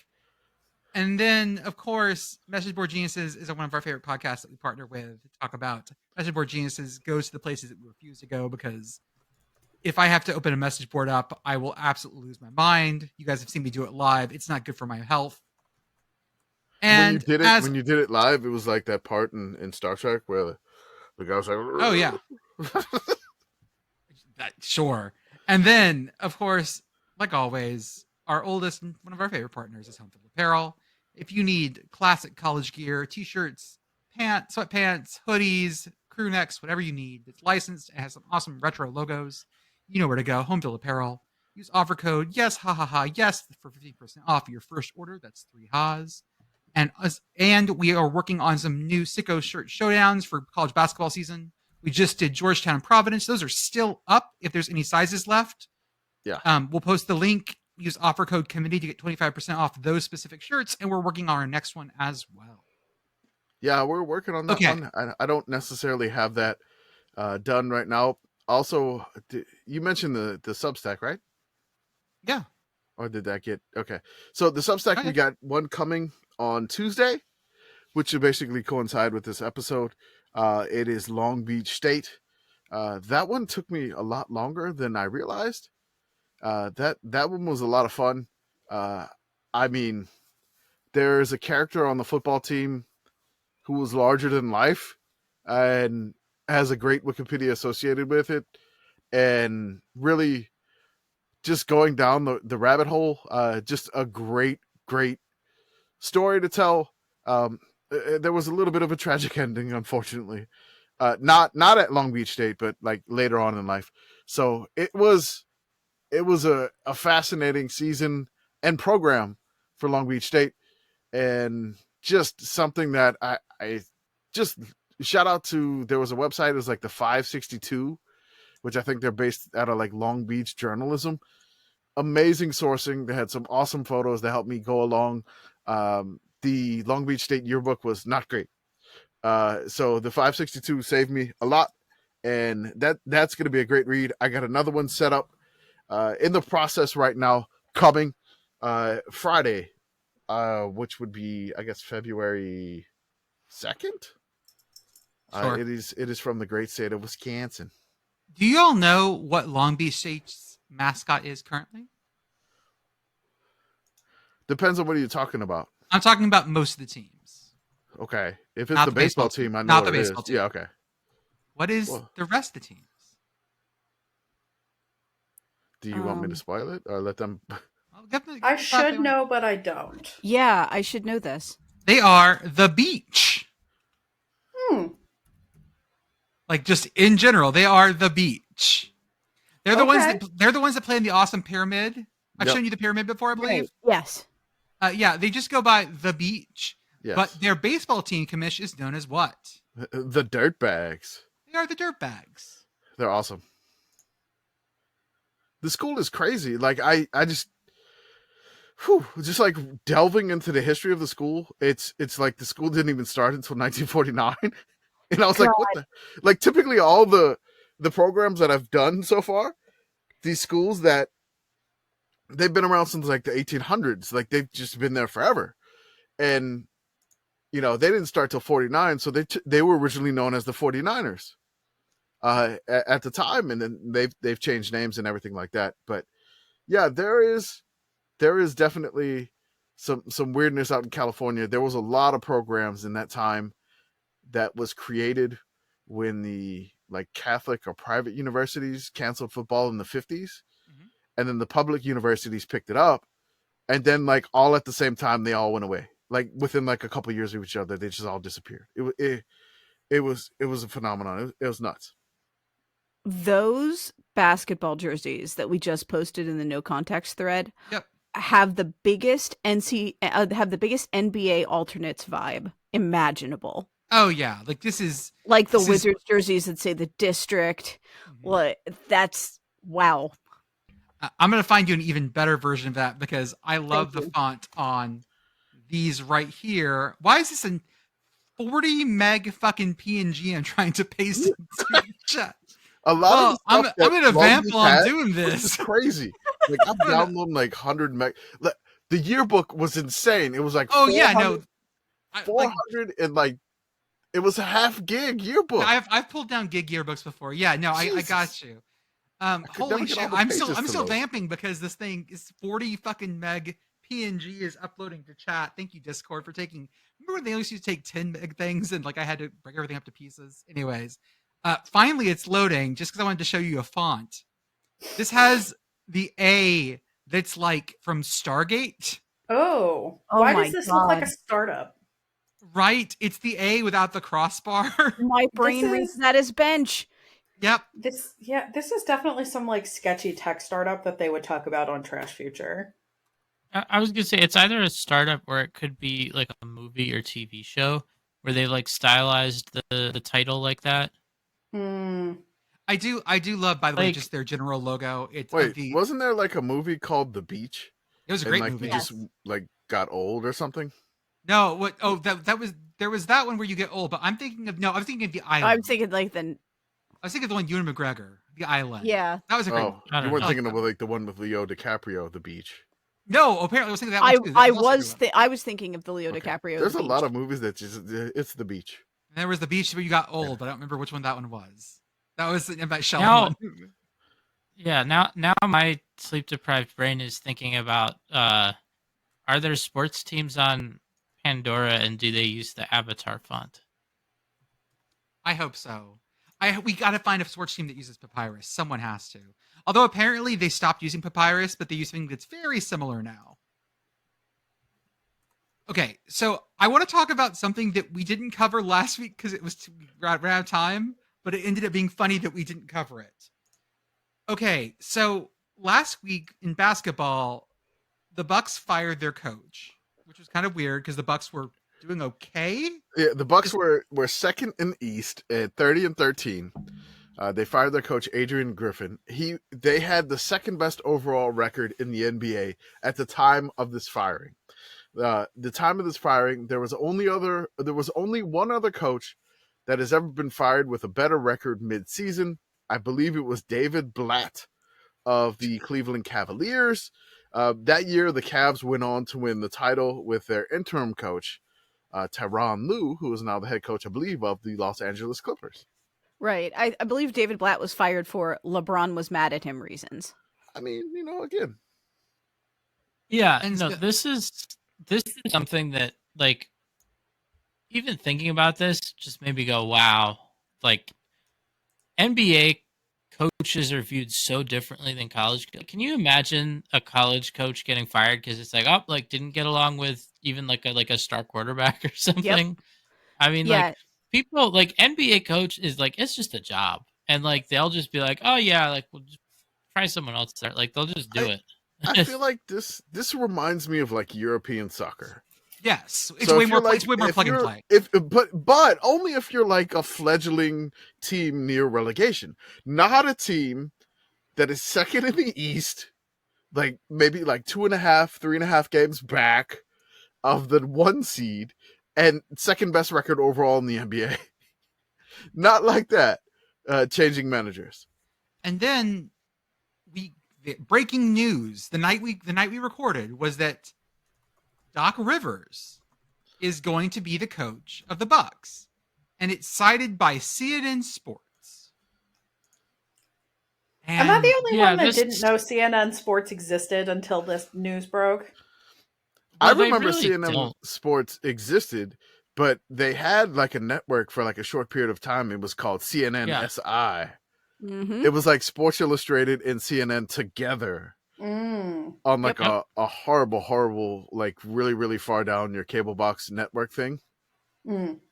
Well, But- what's interesting is that like so CNN is part of Warner Brothers Discovery. yeah, They have sports in that big company, but it's like Bleacher Report and like TNT stuff. Like there's no like and CNN will like cover sports if like a big enough story happens, but it's like there's not a dedicated like CNN Sports. It was I mean, we don't know how this happened, how CNN was like the one that got it, and they didn't really get it because they reported that Doc Rivers had agreed to become the coach like the day before he actually did. Like this was a case of like not wrong just early, but like also not really right, if that makes sense. yeah. Like even if you can tell that like, oh, this is where this is going, right? Like you have to wait until there's like pen to paper to actually report that out, which is, why like Adrian Wojnarowski or Shams Charania was not the ones that was reporting this, but it was really interesting, right? Because this comes out from NBA TV, yeah, which is part of Warner Brothers Discovery. And then NBA TV runs with this, and then all of the other Warner Brothers Discovery pieces run with this. So like TNT runs with this, but like everyone else, like ESPN, like other outlets were just they weren't having it, and Right. They were saying they were like, no, we have like no confirmation of this. Yep. yeah, like this is not it's not official yet. On the TNT broadcast that night, the TNT this was on air doing NBA games, so they have their like pregame, halftime, postgame show, and multiple times, like every time Adam Lefkoe brought up like this is according to CNN Sports, the Bucks have hired Doc Rivers, like both the first time they did it in the pregame show and then in the postgame show, Jamal Crawford, who's one of the people on also on the show, he was like, "Wait, CNN?" Like he did that every time they brought it up.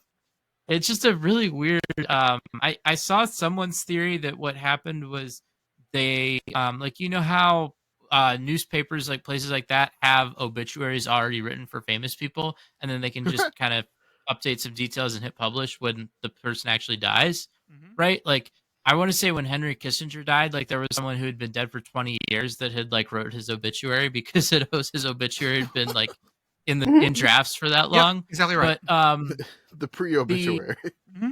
Yeah. So like I saw a theory that basically like that's kind of what happened. They had like kind of wrote up a draft of like, okay, like we know they're going to hire Doc Rivers, so when it's official, we'll put this out, and then they accidentally like sent it early. Another theory I saw that was on Awful Announcing was that that Doc Rivers like shares an agent with some people who are at CNN.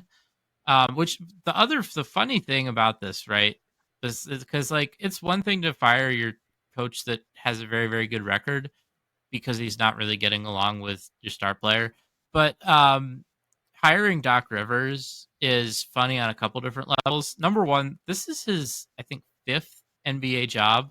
Something like So Doc Rivers previously coached the Magic, the Celtics, the Clippers, and the 76ers. Now he's coaching the Bucks.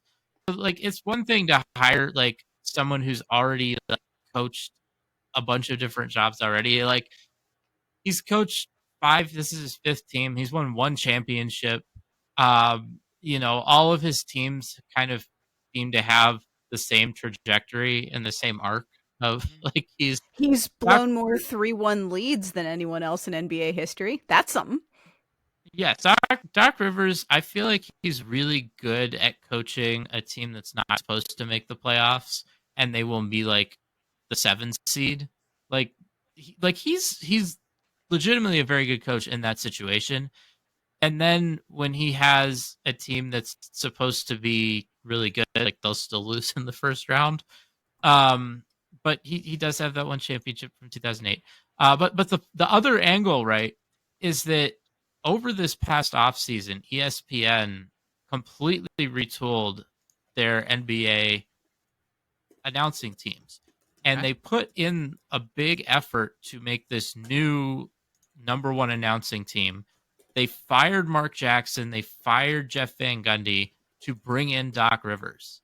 And after less than a season, he's just bailing on that. I don't know what ESPN is could do at they're filling that. They have people on staff, but it's not like, oh, like this is who we're going to build the booth around. I think they could just let maybe Doris Burke just do it by herself because she was also already in the booth there with Mike Breen.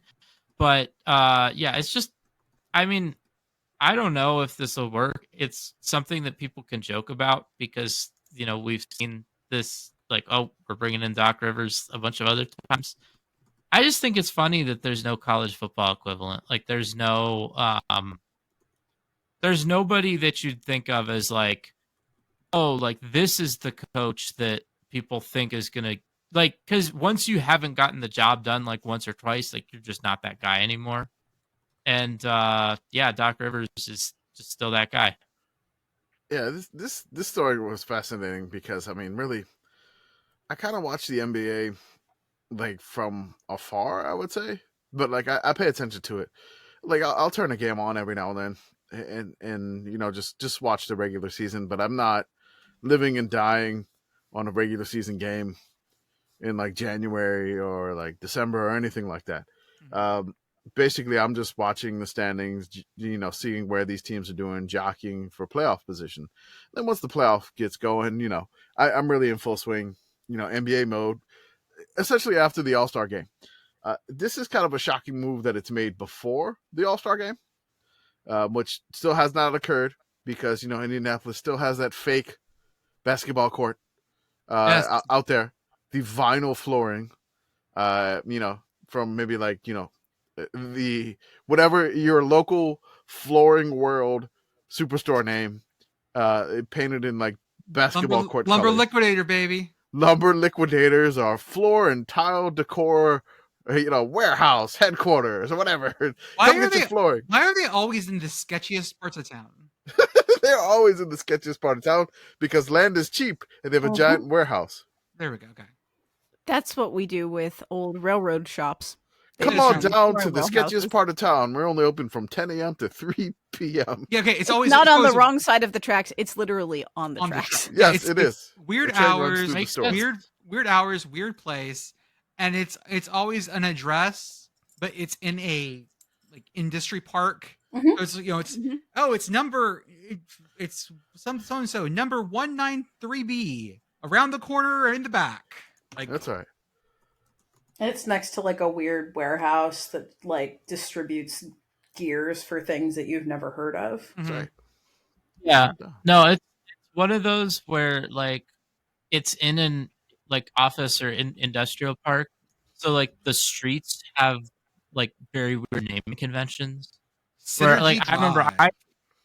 no, but not even that. Where like you'll have something where it's like, is it this place or this drive, right? Where like they have like multiple different Gotcha, ones yeah. of the same name, and then it's like, wait, no, actually, like industry place and industry drive are like not the same thing, and it's very easy to get lost. But I just want to talk really quickly. I just I was looking up when this happened. I was just curious about coaches, because I feel like the NBA, when it comes to NBA coaches, like carousel is really musical chairs, and that there are a lot of people getting up and then just sitting back down.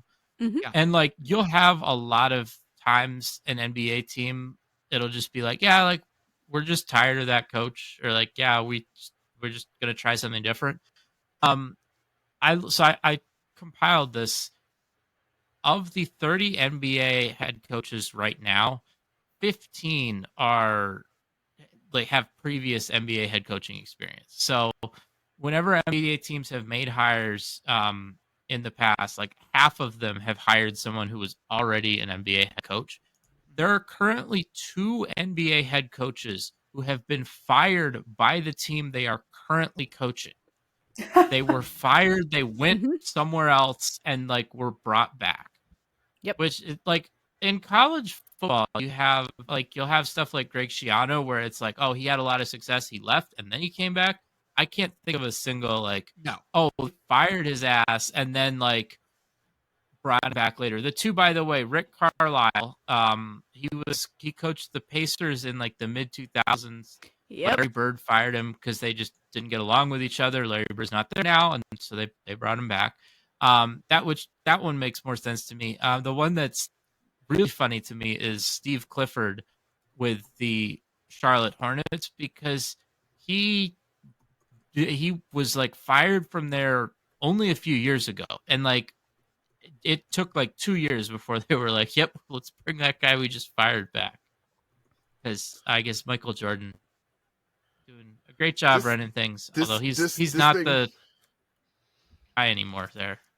When Doc Rivers got let go, I'm sorry, not Doc Rivers. I'm sorry, Adrian Griffin got let go. There was like a video of the Bucks like dancing, like on the court. You know, Giannis's brother, Giannis Antetokounmpo, like they were dancing like in warm-ups. It was ridiculous. I do want to give a shout out to the person they named the interim coach for the time being before Doc took over. Okay. In between the CNN report, he is known as Joe Prunty. Okay. Now, okay, Joe Prunty. I'm gonna post that in here for you. Just look at his career as a coach. He's never been a head coach, but he's been an interim head coach 3 times now. Twice with the Milwaukee Bucks. That's great. Always the bridesmaid, never the bride. So shout out to Joe Prunty, assistant coach with the Spurs from 96 to 2005, 2005 to 2008, Dallas Mavericks, 2008 to 2010, Portland Trailblazers, 2010 to 2013, Cleveland Cavs, 2013 to 2014, Brooklyn Nets, 2014 to 2018, Milwaukee Bucks. The interim coach with the Milwaukee Bucks in the 2018 year. Then he was an assistant with the Phoenix Suns from 2018 to 2019. Then went to be an Atlanta Hawks assistant from 2021 to 2023. He was the Atlanta Hawks interim head coach in 2023. Then he returned back to Milwaukee to be the Milwaukee Bucks assistant coach. And then was the interim head coach for, I think, 2 games. And now he's back to being a Milwaukee Bucks assistant coach. So shout out to Joe Prunty. Only head coaching experience on an interim basis. One of my favorite things about NBA assistant coaches is they are almost never unemployed for very long. No one takes a year off. You just get around someplace else. You just bounce around. Like, and it's the same kind of dudes. And you hear it anytime the NBA coaching carousel spins up and they pull in like Ty Lue's a great example, Joe Mazzulla, Spoelstra. Mm-hmm. Like when somebody comes up and they're like, wait a second, who the heck is this guy? He's not one of the 16 head coaches that we all just recycle. Like there is a collective freak out in the NBA media world every time that happens, and I enjoy the heck out of it. What do you mean Mike D'Antoni is not going to coach again? What do you mean? Is so much coach recycling in the NBA. It's ridiculous. Mm-hmm. It's sustainable. Can I shout out? It's a totally closed system. Yeah, it's totally closed system. It creates its own oxygen. We had our second to last FCS head coach spot get filled this week. I don't know if you guys knew that. There were 2 left. It was Florida A&M and Harvard. Harvard has not gotten filled yet. They're still doing a worldwide search, if you ask them, the next Harvard head coach. I want Harvard's head coach to be Ryan Fitzpatrick. I want Harvard's head coach to be Bill Belichick. Harvard does know that Connecticut's not another country. Showing up in the dingiest Harvard hoodie he can find with the sleeves cut off. Yeah. Just the crimson hoodie. Yeah, okay. Kids. We're good with that.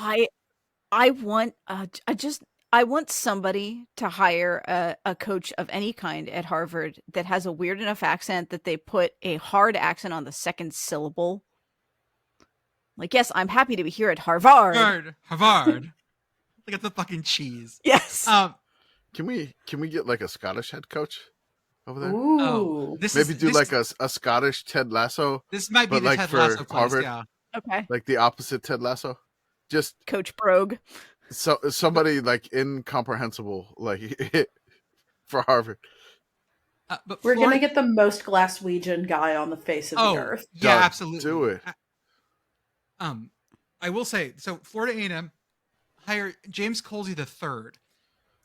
The interesting thing about James Colsey is that he played cornerback for Florida State back in the early 90s. He had been on Florida A&M's staff the last 2 years. However, his history before that's more interesting because he was head coach for 6 years at St. Mary's. And you're like, okay, which St. Mary's is that, right? Yeah, I'm like, what?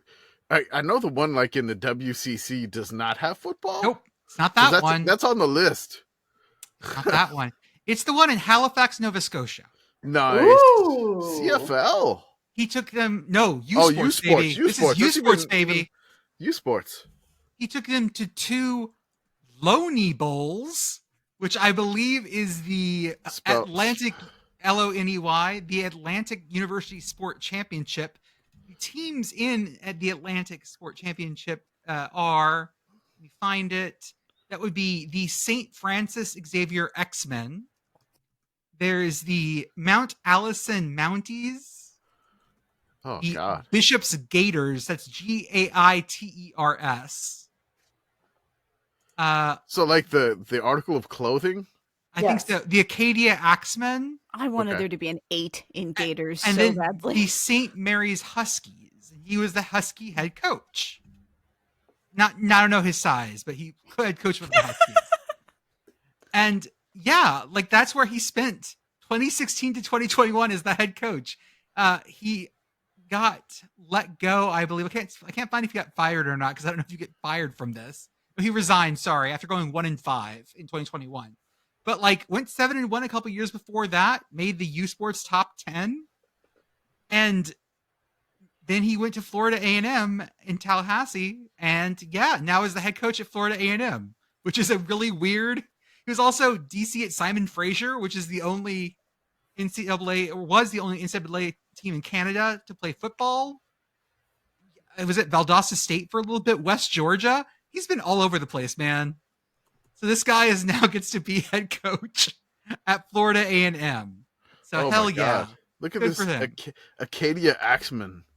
Oh, look at that logo. Oh, we'll do. Ooh, that was good. We'll bring Oh. Joey on for a deep dive of U U Sports. Sports teams, because U Sports teams are absolutely great. That's where you get the beautiful Calgary Dinos from Oh yeah. and all those things. I have a This problem. guy's originally from Miami too. I Oh, wonder yeah. how he enjoyed Canada. Miami If to he enjoyed Halifax Canada. is a weird ass. He wasn't even there. Like he was in Halifax for at least 7 5 years. 5 years. Yeah, a long ass time. He was in Simon Fraser for like a year. Like, okay, FIU, Florida State, Valdosta State, West Georgia, Southern Arkansas. So Simon Southern Fraser. Arkansas to Canada, to Simon Fraser. A mule rider to a red leaf. Then he was in Coffeyville Community College, which is in Right. Georgia. Nope, that's Coffeyville, Kansas, sir. Oh, Coffeyville, Oh Kansas. my I god! apologize. So they finally sent him away from the ocean. And then Yeah. back to UBC, back to University of British Columbia. Oh my god! And then he went Halifax. clear across Canada. Oh, I'm gonna have to do like we had a series Oh, on We, Substack. Substack. can Miles. we get him on the podcast, because I want to know everything. Yeah, no, I'll send out a media request. I feel like he would chat I've with been us. scared. Like I had a dream that we had Jeff Undercuffler on the podcast. The I- undercuffler. The Undercuffler, and I was like, I've been scared to like reach out to the Akron sports information director. I was like, hey, I know Undercuffler's out of eligibility. Can we just like interview him on the Sickos Committee podcast? And I was like, I don't know if like, does it matter if Jeff says yes or no to them? Or is he don't just ask the allowed SID. because he's out of Don't ask- eligibility? Yeah, now? don't ask the SID. He's a free man now. Yeah. Hi, Jeff Undercuffler. We love you. Please come on our podcast. On that note, Boogie Night, if you're listening. Yeah. Oh, We would Boogie love would to come on have for you. sure. Although we have to get Japanese time on him. Boogie's that's been true. on the Warhawk Warhawk. Report, the Fun Belt podcast. Boogie's trying to get into the NFL or the CFL. So somebody draft him, sign him, at least give him a tryout or something.